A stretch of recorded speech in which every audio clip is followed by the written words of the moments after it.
누가복음 18장 8절 내가 너에게 이르노니 속히 그 언안을 주시리라. 그러나 인자가 올 때에 세상에서 믿음을 보겠느냐 하신다. 인자가 올 때에 세상에서 믿음을 보겠느냐라는 주제를 가지고 예언적으로 상고해보는 시간을 갖도록 하겠습니다. 하나님 말씀 가운데 자주 등장하는 말씀이 너는 기억하라 라는 말씀입니다. 너는 기억하라. 신명기 5장 15절에 보시면은 너는 기억하라. 내가 애굽 땅에서 종이 되었더니 너희 하나님 여호와가 강한 손과 편팔로 너를 거기서 인도하여 내었나니 라고 했습니다. 그러면서 그러므로 너희 하나님 여호와가 너를 명하여 안식일 지키라 합니다. 이 시간이 지나면 많이 사람들이 자신의 신앙의 가장 뜨거웠던 그 첫사랑, 처음 행위를 잊는 경우가 많습니다. 그래서 다시 한번 신앙을 어떻게 시작했는지 그걸 기억하는 것이 중요한 겁니다. 저도 개인적으로 혼자 조용히 기도할 때 또 자연공원에 있을 때 명상하면서요. 지난날 신앙의 그 행적을 역추적해 봅니다. 어떤 과정을 통해서. 저는 재림교회 어느 집사님이 애니 책을 제게 빌려줘가지고 그 말씀을 읽다가 재림교회 찾아간 그런 케이스입니다. 애굽에서 어떻게 나를 빼내셨는지 그걸 기억하면 우리 각자에게 더 큰 은혜가 배가 될 겁니다. 우리 CI에서 잊어버렸던 예수님을 다시 보게 됩니다. 세상에서 빼내요. 그리고 여기까지 인도한 그 과정들을 생각해 보면 또 그로 인해서 말씀을 통해 확신이 서게 되면 내가 무엇을 해야 할 것인지를 분명히 알 수가 있어요. 많은 사람들이 자신이 무엇을 해야 하는지를 모르는 경우가 있습니다. 어떻게 해야 하는지를 모르는 경우가 있어요. 그래서 교회만 다니는 경우가 있습니다.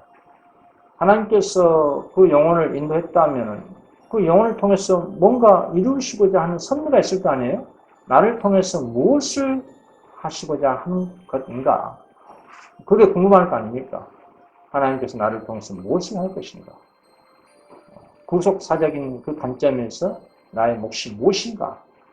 이는 큰 대의에 의해서 생각해보고 판단해봐야 됩니다. 그런 어떤 큰 틀에 시각을 놓쳐버리면은 항상 좁은 틀에서 신앙하게 됩니다. 그걸 우리를 우물안 개구리 신앙이라고 그래요. 발전이 없다는 얘기예요. 우리의 표대인 예수님, 그리고 계시록 14장의 세적성의 기별로, 그리고 계시록 18장의 단계적인 천사의 사업, 그 과정들을 다 경험의 기별이라고 하는 겁니다. 그리고 오직 예수님께 최종적으로 집중하게 만듭니다. 성도에게는 자신을 인도해 주신 길을 잊어버린 것 외에는 결코 미래에 대한 두려움이 없습니다. 예수님께서 재림 직전에 인자가 올 때에 세상에서 믿음을 보겠느냐 하셨어요. 여기서 말하는 믿음은 어떤 믿음입니까? 이런 셋째 천사의 기별에 포함된 예수 믿음입니다. 셋째 천사의 기별에 포함된 예수 믿음과 일반적인 기독교계에서의 믿음은 완전히 차원이 달라요. 우리 증언해 보시면은 3주절에 172페이지에 있는 예수 믿음에 대한 정의를 이렇게 간결하게 정의합니다. 우리를 충분히 완전히 전체적으로 구원할 수 있는 그리스도의 능력에 대한 믿음이 예수 믿음이다. 하나님 말씀이 말씀대로 이루어질 것을 기대하고 그 말씀만이 전적으로 그 말씀만을 전적으로 신뢰하는 믿음. 이런 재림 직전 상황은 질장 상황이에요. 성령이 철수가 된 그런 상황입니다. 자비가 없는 재앙이에요. 그 재앙 가운데서 의인들은 야곱의 환난을 통과해야 할 상황입니다. 그러면 악인들이 득세하는 그런 시대예요. 악의 시대입니다. 하나님 택하신 자들이, 하나님은 당신이 택하신 그 백성들이 고통을 당하고 그리고 원수들 앞에서 넘어지는 그런 상황처럼 내버려 두십니다. 그러나 하나님께서 그렇게 내버려 둔 이유는 하나님 백성들이 그 쓴 잔을 마시고 피의 침례를 받아야 하기 때문에 그렇습니다. 그 야곱이 환난 상황에서 오직 기도 외에는 할 것이 없어요. 야곱이 약복 강가에서 자신이 해야 할 일을 다 하고 난 이후 기도하는 것처럼 기도 외에는 할 일이 없습니다. 그게 최후의 무기입니다. 그런데 그 상황에서 남은 자손들이 구원에 대한 간절한 기도를 올릴 때에 구원이 지체됩니다. 그런데 이 구원의 지체됨은 성도의 탄원에 대한 가장 좋은 응답이기도 해요. 일반적으로 기도에 대한 응답이 신속하면 좋을 것 같지만 기도에 대한 지체, 지연은 더 완벽한 하나님께 영광 돌 수 있는, 그리고 하나님의 성도에게 있어서는 완벽한 그 구원을 이루시고자 하시는 하나님의 그 뜻의 응답이기도 합니다. 지체가. 성도의 피에 침례가 완벽하다는 것을 온 우주 거민들에게 보여주기 위한 하나님의 섭리라는 사실. 이걸 그렇게 생각해 봐야 됩니다. 특히 새천사 기별은 하나님 백성들이 겪는 선악간의 투쟁과 고난의 경험입니다. 그런 경험을 불러일으키는 기별입니다. 히브리서 2장 10절에 고난으로 말미암아 온전케 하심이 합당하도다. 요한일서 2장 5절 누구든지 그의 말씀을 지킨 자는 하나님의 사랑이 참으로 그 속에 온전케 되었나니. 그런데 선지자가 새천사 기별을 스스로 올바르게 이해한 사람이 한 명도 없다고 그랬어요. 100명 중에 한 명도. 무슨 뜻입니까? 우리 앞전에 우리 모세는 바로의 공주의 아들아 칭함을 거절하고 하나님 백성과 고난 받기를 좋아했다고 했습니다. 오늘날 사람들이 고난 받는 것을 좋아하는 사람이 누가 있겠습니까? 그런데 새천사 기별은 투쟁과 고난의 기별이었단 말이죠. 즉 경험의 기별이라는 말이죠. 일반적으로 이 고난, 투쟁, 핍박하면은 신앙의 연고 때문에 물리적인 그런 핍박만 연상되는데 그렇지 않습니다. 그 시대적 상황에서는 그럴 수도 있겠지만은 오늘날 어떤 진리에 대한 깨달음을 받은 성도가 자신의 과거 좋아했던 것을 다 포기하고 그 진리의 말씀에 따라 순종하는 삶 가운데서 갈등이 없겠어요? 유혹이 없겠습니까? 그런 것도 고난이고 투쟁이고 시련입니다. 내적 고민, 내적 갈등. 그때 자아를 승복하는 것이 승리하는 길이지만 그 과정에서는 치열한 선악과 대전도 일어난다는 말이죠. 그런 것이 새천사 기별에 의거한 투쟁이고 시련이다 이 말입니다. 오늘날 우리 시대에 성행하는 정신이 어떤 정신이냐면 불성실과 배도의 정신입니다. 진리 지식은 가지고 있지만 도리어 인간의 이론을 더 높임받고 하나님의 계시의 말씀보다도 외형보다도 인간의 지혜를 우상처럼 높이는 정신. 그러면은 분별력이 떨어질 수밖에 없습니다. 무엇이 진리고 무엇이 오류인지. 빛과 어둠을 분별할 수 없어요. 그런 능력을 상실해버립니다. 그래서 라오디게아 교회에게 세 가지 상품이 있습니다. 안약을 내팔라고 하라.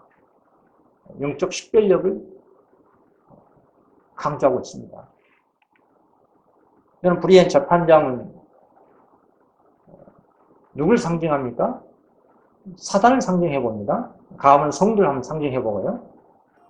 예수님께서는 재림 성도에게 항상 기도하고 낙심하지 말아야 할 것을 가르치시기 위해서 이 불의한 재판장과 가압의 비유를 말씀하셨어요. 누가복음 18장 2절에 가라사대였던 도시에 하나님을 두려워 아니하고 사람을 무시하는 한 재판관이 있는데 그 도시에 한 가부가 있어. 자주 그에게 가서 내 언수에 대한 나의 언한을 풀어주소서. 그가 얼마 동안 듣지 아니하다가 후에 속으로 생각하되 내가 하나님을 두려워 아니하고 사람을 무시하나 이 가부가 나를 번거롭게 하니 내가 그 언한을 풀어주리라. 그렇지 않으면 늘 와서 나를 괴롭게 하리라 하니. 한 가부가 억울한 일을 당했습니다. 힘없고 가난한 이 가부는 재판장에게 찾아와서 자신의 언한을 풀어달라고 호소했습니다. 자신의 언한을 풀어달라고 한 것이지 복수해달라는 것이 아니었어요. 즉 공의롭게 일을 처리해달라는 그런 호소였습니다. 재판장의 본문은 공의롭게 판단해서 어느 한쪽 편들지 아니하고 공정하게 처리하는 것이 재판장이 해야 할 일입니다. 그런데 이 불의한 재판장은 하나님을 두려워하지 않습니다. 사람을 무시합니다. 그래서 가난하고 힘없는 가압의 간청을 뿌리쳐버립니다. 그런 가압은 포기하지 않았어요. 계속해서 재판장에게 찾아와서 자신의 언한을 풀어달라고 했습니다. 하나님을 두려워할지도 모르고 사람을 무시하는 이 악한 재판장이었지만 가압가 끊임없이 자신을 찾아와서 귀찮게 하니까 어떻게 했습니까? 결국 가압의 언한을 풀어줬어요. 가압은 포기하지 않고 계속해서 재판을 찾아와 호소한 연고로 인해서 자신의 언한을 풀 수 있게 됐다는 말입니다. 지속적인 가압의 간청은 이 불의한 재판장을 번거롭게 하여 견딜 수 없게 만들었습니다. 누가복음 18장 5절 이 가부가 나를 번거롭게 하니 내가 그 언을 풀어주리라. 그렇지 않으면 늘 와서 나를 괴롭게 하리라. 이런 생각을 가지고 있었단 말이죠. 괴롭게 한다는 말은 자신의 얼굴을 먹칠한다. 명예를 훼손시킨다. 그런 뜻입니다. 결국 자신의 명예와 체면이 손상할까 봐 귀찮아서 마지못해서 가부의 그 언을 풀어준 겁니다. 여러분, 예수님께서 이 비유를 말씀하신 것은 하나님께서 우리의 기도에 들어주시고 응답하신다는 것을 의미하고 있습니다. 자, 그런데 누가복음 18장 7절에 하물며 하나님께서 그 밤낮 부르짖는 택하신 자들의 언한을 풀어주지 않겠냐? 저희에게 오래 참으시느냐? 여기서 구속사적인 관점에서 생각해 보십시오. 예수님께서 말씀하신 밤낮 부르짖는 택하신 자들은 누구입니까?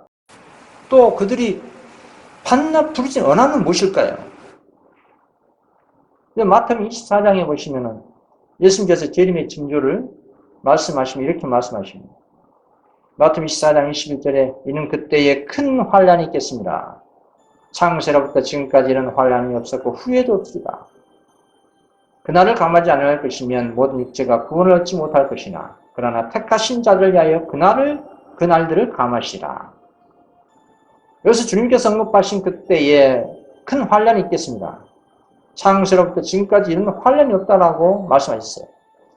이 큰 환란은 시대적으로 점진된 그런 환란입니다. 그러니까 그리스도 피로 세워진 예수님 당시의 초대교회는 이교 로마와 그리고 유대교로부터 핍박을 받았습니다. 그리고 좀 더 시간이 지나서 중세 교황권 1260년 동안 그 암흑기에서 하나님 백성들이 핍박받았습니다. 그리고 이후에 재림 직전에 짐승의 표와 실전 가운데 의인들이 겪는 야고의 환란. 이게 하나님 남은 백성들이 기다리고 있는 큰 환란입니다. 이미 과거에 받았고 앞으로 큰 환란이 지금 예언되어 있습니다. 고로 밤낮 부르짖는 자는 하나님의 남은 백성들입니다. 왜 밤낮 부르짖는 기도를 할까요? 사단이 밤낮으로 하나님 남은 백성들을 참수하기 때문에 그렇습니다. 계시록 12장 10절 내가 또 들으니 하늘의 큰 음성에서 가로되 이제 우리 하나님의 구원과 능력과 나라와 또 그의 그리스도의 건세가 이루어졌으니 우리 형제들을 참수하던 자 곧 우리 하나님 앞에 밤낮 참수하던 자. 사단은 하나님 남은 백성들 참수합니다. 자기 백성들 참수할 일이 없죠. 하나님의 계명을 지키고 예수 증거를 가진 여자의 남은 자손을 참수한다 이 말입니다. 구속의 경륜과 전체적인 지위를 가지고 있는 여자의 남은 자손은 자신들 싸움의 그 대상이 단순히 인간이 아니라 자신의 자아와 그리고 세상과 사단이라는 것을 명확하게 알고 싸운 그런 최후의 남은 자손입니다. 그리고 밤낮으로 부르짖는 기도, 그거 할 수 있을까요? 밤낮으로. 밤낮으로 부르짖는 기도할 수 있다면 그건 엄청난 언한이 사무쳐야 됩니다. 가부처럼. 억울한 일을 당해야 돼요. 언한이 없으면 밤낮으로 부르짖는 기도할 수 없습니다. 원통함, 사무침, 억울함, 절박함, 이게 없으면 밤낮으로 부르짖을 수가 없어요. 가끔 한 번씩 기도하지. 그럼 여자 남은 자손은 밤낮으로 부르짖는 기도입니다. 언한이 있어요, 언한이. 그 언한이 뭡니까? 그럼 본질적으로는 예수님의 재림입니다. 그 언한이라는 것이. 저는 과거에 두 가지 부류의 기도를 했었는데, 예전부터 우리 가족들 구원, 다 대동소이할 겁니다.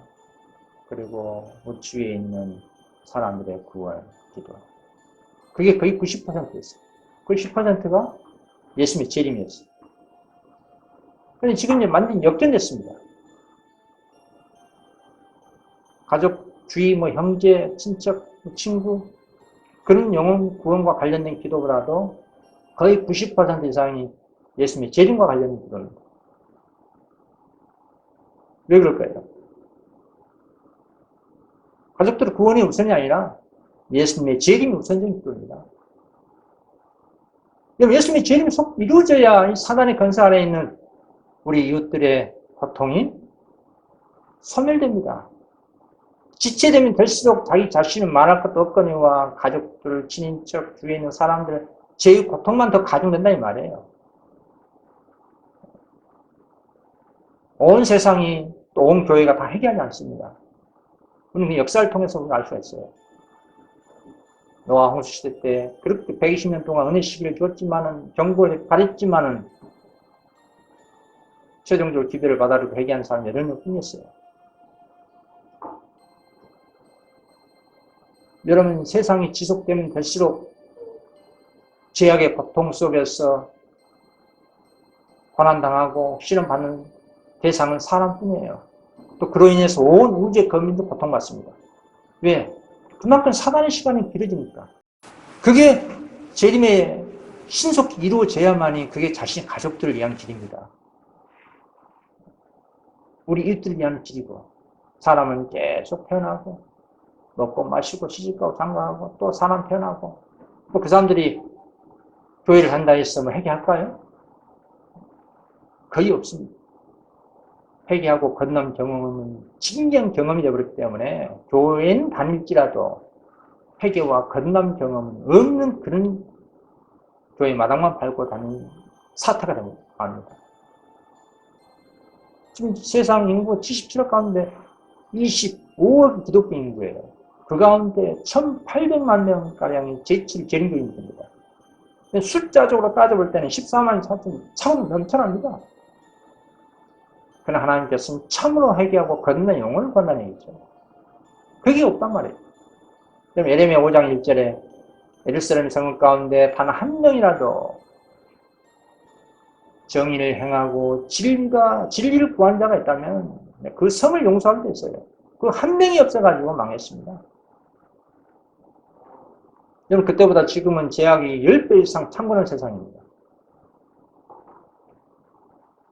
예수님의 재림이 속히 이루어져야 사단의 통치 아래 있는 이 지구라는 이 도시가 깨끗하게 됩니다. 지체되면 될수록 역설적으로 사단의 시간이 길어지면 길을수록 자기 자신도 그렇고 가족들도 그렇고 이웃들도 그렇고 모든 사람들이 다 죄의 고통을 받게 됩니다. 갈수록 천재재변이 일어날 것이고 갈수록 황금물질 맞는 지상주의에 빠져서 교회가 세속화될 것이고 그건 이방인도 다 알아요. 알면서도 그렇게 삽니다. 그렇게 해서 재림을 잊어버리게 됩니다. 예수님의 재림은.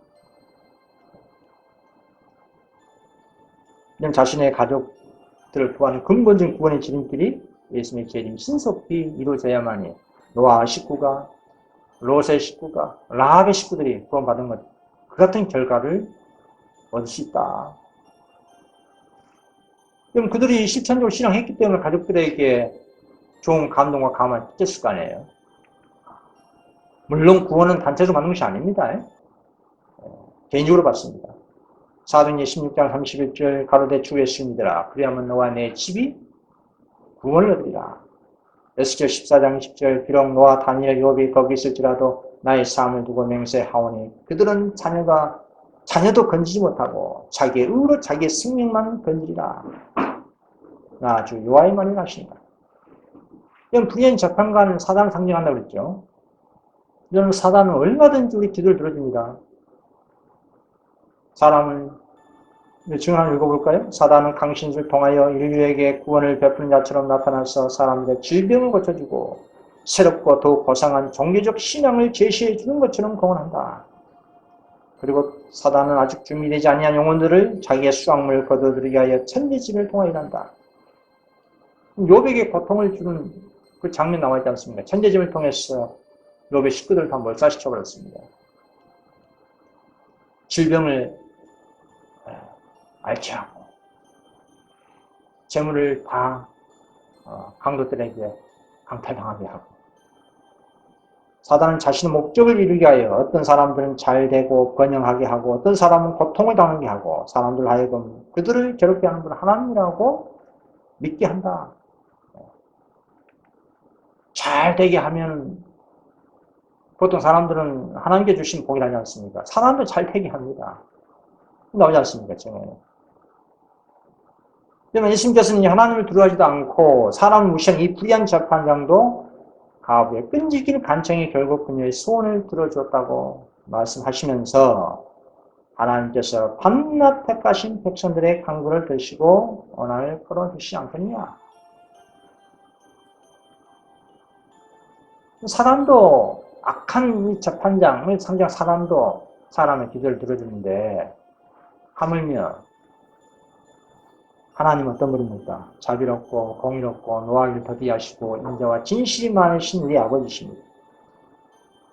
그런데 하나님의 자녀인 우리가 밤낮 간절히 예수님의 재림을 속히 이루어달라고 기도하는데 어떻게 이루어지지 않겠냐 이 말이에요. 지금 대다수 기독교인들이 세상 종말을 종식하는 재림과 관련된 기도보다도 지역적인 기도를 합니다. 무엇을 먹을까 마실까 입을까 그런 기도가 나쁘다 정지하는 거 아닙니다. 더 근본적인 기도 하나님 나라와 의를 먼저 구하라. 그리하면 이 모든 것을 여기에 더하리라. 이는 다 이방인을 구하는 것인 너희 천부께서 이 모든 것이 너희에게 있어야 할 줄 아신다. 그러니 염려하여 이르기를 무엇을 먹을까 마실까 무엇을 입을까 하지 말라. 일반적인 그런 것들은 간절히 기도하지 않아도 됩니다. 감사하는 마음으로 하면 돼요. 더 중차대한 예수님의 재림과 관련해서 그런 기도를 해야 됩니다. 그래야 마음이 뜨거워지고 노아 같은 입장에서 인친송이 사업을 봉사할 수 있어요. 우리가 일반적인 신앙 관점에서요 생각할 것이 있는데 기도가 빨리 응답되지 않는 이유는 뭐죠? 야고보서 4장 2절 너희가 욕심을 여도 얻지 못하고 살인하고 시기하여도니 취하지 못하나니 너희가 다투고 싸우도다. 너희가 얻지 못하면 구하지 아니하며 구하여도 받지 못하면 정욕으로 쓰고 잘못 구하니라. 자기 자신은 하나님의 뜻에 사용하겠다고 그 무엇을 구하지만 사실 하나님께서는 우리 마음을 더 잘 아시고 계시기 때문에 잘못된 것을 구할 수가 있어요. 그래서 응답이 없는 겁니다. 또 우리가 기억할 것은 하나님께서 기도하는 우리에게 원하시는 것이 있다는 겁니다. 그게 무엇인가? 지체된 이유가. 그것은 어려운 문제를 허락하셔서 기도를 통해 성도의 믿음이 자라나고 신앙 개발이 일어나고 그래서 그 영혼이 변하는 것입니다. 그게 하나님께서 당시의 백성들에게 원하는 것입니다. 하나님께 원하시는 그 조건부에 부합이 됐을 때 그 수준에 도달하기까지는 성도는 연단을 받게 됩니다. 그래서 더욱 힘써 기도할 때에 하나님 만날 수가 있어요. 이 목적을 위해서 하나님께서는 당시의 백성들에게 어려움을 허락하십니다. 그 문제로 기도하게 하신다는 말이에요. 자, 그렇다면 구속사적인 관점에서 하나님 남백성의 예수 재림에 대한 기도를 통해서 성취되는 예시 한번 보십시오. 그럼 여리고성이 어떻게 무너졌습니까? 여호수아 6장에 이스라엘 백성들이 매일같이 하루에 한 바퀴 여리고성을 돌았습니다. 여리고성을 하나님께서 주시게 약속했단 말이죠. 매일같이 하루 한 바퀴 돌았어요. 침묵으로. 그리고 제7일에 7바퀴 돌았습니다. 그리고 양강 나팔을 길게 불고 큰 소리를 외치면 그때 하나님께서 무너뜨린다고 했습니다. 결국 무너뜨렸어요. 누가? 하나님께서. 이스라엘께서 한 것은 없어요. 그냥 매일 한 바퀴만 돌고 제7일 7바퀴 돌고 그리고 큰 소리로 한 번 외친 겁니다. 하는 일은 그것밖에 없어요. 원래 전쟁을 하면은 총칼 들고 해야 되는데 전쟁에서 이스라엘 백성 하는 것은 전혀 없었어요. 전쟁은 하나님께 속한 것입니다. 선악간의 대쟁투도 마찬가지입니다. 지금도 하나님께서는 우리에게 할 수 있는 일만 하라고 하십니다. 그것도 아주 단순한 간단한 일이에요. 그런데 문제는 안 하는 이유는, 못 하는 이유는 일관성 있게 해야 되는데 성실하게 해야 되는데 중도 포기하니까 문제가 되는 겁니다. 우리 믿음의 조상 놓아보십시오. 120년 동안 초지일관되게 성실하게 그 경고를 외쳤습니다. 방주를 만들어가면서. 일관성을 말하는 겁니다. 일관성. 일관성과 함께 비례되는 것이 바로 진정성입니다.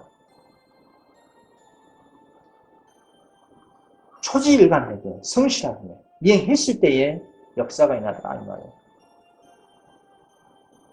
믿음으로 여리고 성이 무너졌다.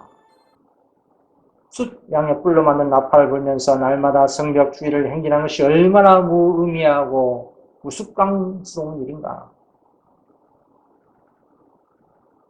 성벽을 채우러 무너뜨리기 전에 오랫동안 이런 의식을 계속하게 한 이 모든 계획은 하나님께서 당신의 백성들을 신앙심을 개발시키도록 하기 위한 목적이 있다고 했어요.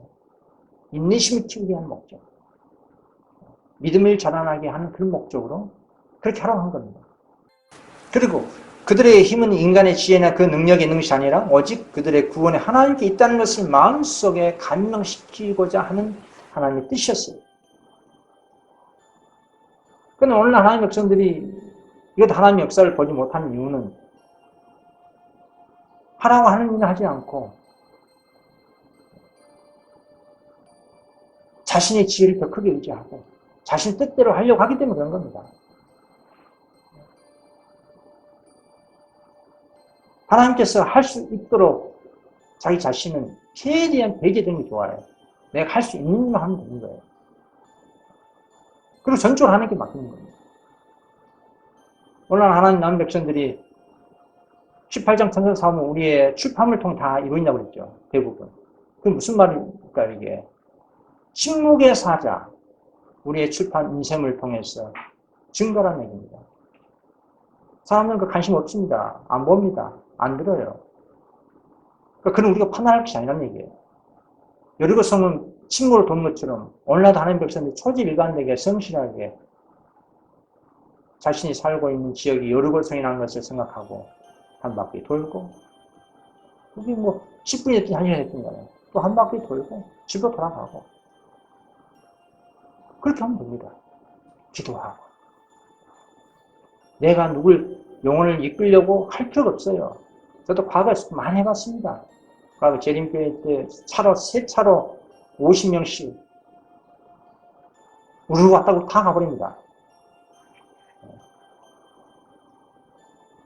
중요한 것은 내가 누굴 해결시키려고 하는 것이 아니라 내가 하나님 말씀에 순종해서 그 결과를 하나님께 내어 맡기는 그 믿음이 중요합니다. 그게 아주 단순한 사소한 일이 할지라도. 그 사람들은 해결시키려 하잖아요. 하나님이 해결 못 시킵니다. 내가 문 밖에서 두드러니 누구든지 내 음성을 듣고 문을 열면 내가 그에게 들어가 그러도록 먹고 그런 나무 법으로 먹으라. 문을 열도록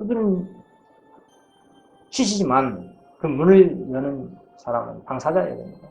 사단으로 강제로 우리 마음을 뚫을 수 없어요. 하나님도 마찬가지입니다. 우리에게 자유의지를 주셨기 때문에 내가 그 진리의 말씀을 통해 하나님의 음성이구나. 마음 열 때의 역사가 일어나죠. 이렇게 초지일관되게 하나님 경고의 기별을 전한 노아가 그 당시에 창세기 6장 9절 노아의 사적은 이러하니라. 노아는 의인이요 당대 완전한 자라.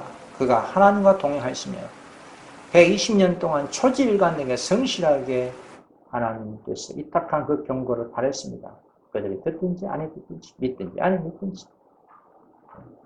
그래서 의인하고 있는 겁니다. 이게 믿음을 하는 의입니다. 결국 그 시대 후반에 600살의 홍수가 나타났습니다. 시대 초반에 경고하고 일관되게 경고 계속 했습니다. 600살 때쯤에 천사가 그 짐승들을 방도 다 들어보내고 하늘에서 큰 문을 닫는 모습이 그 당시 사람들 다 봤어요. 그 모습을, 신기한 그 모습을 봤음에도 불구하고 믿지 않더라는 말이에요. 그럼 짐승들이 질서정연하게 방주 안에 들어가고 그리고 천사가 그 엄청난 큰 문을 닫는 장면을 보여줘도 사람들은 안 믿어요. 인자가 올 때 믿음을 보겠느냐? 인자가 올 때 세상에서 믿음을 보겠느냐? 여러분 이 말씀의 의미가 무엇입니까? 1848 이후는 재림의 시간입니다. 예수님의 재림의 조건이 부합되면 얼마든지 오실 수가 있어요. 그 조건에 부합되지 못하기 때문에 그 조건이라는 것은 셋째 천사 기별을 경고를 바라는 겁니다. 교인 한 사람도 채우려고 하지 말고 듣든지 아니 듣든지 믿든지 아니 믿든지 경고가 이루어져야 됩니다. 경고가. 초질간되게. 재림교인들이 1,800만 명 된다니까요. 세계적으로. 210개국 나라 들어가 있습니다. 기독교 인구가 25억이에요. 그런데 그 가운데 몇 사람이 회개하고 참을 거듭난 경험하고 새천사 기별이 무엇인지 이해하는 사람이 있겠습니까? 100년 전에 와이프는 100명 중에 한 명도 올바르게 새천사 기별을 이해하는 사람이 없다 했는데 오늘날 100명이 한 명이 아니라 10만 명과 한 명 있을까 말까 할 겁니다. 하나님께서는 모든 인생들이 회개하고 구원받게 원하시지만 거기에 합당한 열매가 없기 때문에 지체가 된 겁니다. 그래서 오늘날 하나님의 백성들이 해야 할 일은 내가 어떻게 해서 이거 왔는지 새천사 기별로 왔다 가면은 자신이 경험치가 있을 거 아니에요? 그럼 그 경험치와 예언의 말씀과 함께 전하면 되는 겁니다. 지금 이 땅에 계속 제약사는 지속되는 이유는 다른 이유가 없어요. 인간의 편에서 문제가 있기 때문이었습니다. 그 조건에 부합되지 못하기 때문에 불신, 불평, 불만, 세속주의, 뜨뜻미지근함, 분쟁 이런 죄 때문에 하늘 가나안에 입성하지 못한 겁니다. 고대 이스라엘 백성들이 40년 동안 광야 생활하는 이유가 바로 그 죄 때문에 그런 거예요. 불신, 불평, 불만. 믿지를 못해요. 그 놀라운 기적을 봤음에도 불구하고. 그런 역사가 반복되고 있지 않습니다. 그래서 오늘날은 하나님께서는 당신의 백성들을 많은 숫자를 기대하지 않습니다. 엘리야, 나단, 침례 요한 같은 사람 부르신댔어요. 여기 청년기별 52페이지에 하나님과 함께 일하는 것이 무엇인지 경험으로 아는 빛을 가진 백성들이 나오기 전에는 하나님의 신이 지상에 풍성히 부어져서 온 세계가 그 영광으로 환하게 된 일이 일어나지 않을 것이다. 우리가 그리스도의 봉사사업에 온 마음을 바쳐 전적인 헌신이 들을 때에 하나님께서는 당신의 영을 한량없이 부어주신다 했습니다. 조건적입니다. 조건적. 성령 보이심 조건적이에요. 하나님과 함께 일하는 그 경험이 무엇인지 뭔지 알아야 된다 이 말이에요.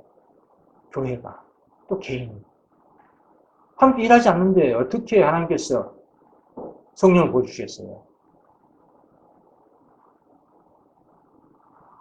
충만하게 받기를 안 한다면, 늦음의 쏘락비를 받기를 안 한다면, 지금 늦음이 이때에, 늦음이 그 빗방울과 20일 받고 있는 이때에 그 받은 은혜로 움직이면 됩니다. 예수님께서 속히 오시겠다 약속하셨지만 이런 불신앙, 믿음 없는 상태에서 사단의 마지막 카드인 짐승표 그 사건을 허용하시면 하나님 자녀들은 다 축복나게 됩니다. 최후의 대쟁투 짐승표, 야곱의 환란, 당신 나라와 의를 증거할 예수 믿음의 복음의 선수가 나오기까지는 당신의 자비로 재림을 지체하시다는 말이에요. 전혀 준비도 되지 아니하고 있는 그런 상태에서 짐승표를 허락해 보십시오. 단 한 명도 통과할 사람이 없어요. 그럼 공의롭지 못하지 않습니까? 대등한 싸움이 되려면 그만큼 대등한 경기력과 신앙의 수준 향상돼야 됩니다. 그래서 앞에 서두에서 말씀드린 것처럼 세상과 기별은 투쟁과 고난의 경험을 양이신 기별이라 한 겁니다. 그 고난을 통해서 신앙이 연단됩니다. 그것이 충족됐을 때에 하나님께서는 마지막 사단의 카드, 짐승표를 허락하십니다. 여러분 올림픽 경기 봐보십시오. 각 나라마다 최고 1등 선수들이 그 대회에 나와서 각 나라의 명예를 걸고 대표로 나옵니다. 마찬가지로 선악과 대쟁투에서 우리 시민권이 하늘에 있다고 그랬죠. 하나님 나라의 대표자로서 선악과 대쟁투에 참여하려면 그만큼 신앙의 성숙이 돼야 됩니다. 그래야 자신과 세상과 사단이 싸워 이길 수 있는 거예요.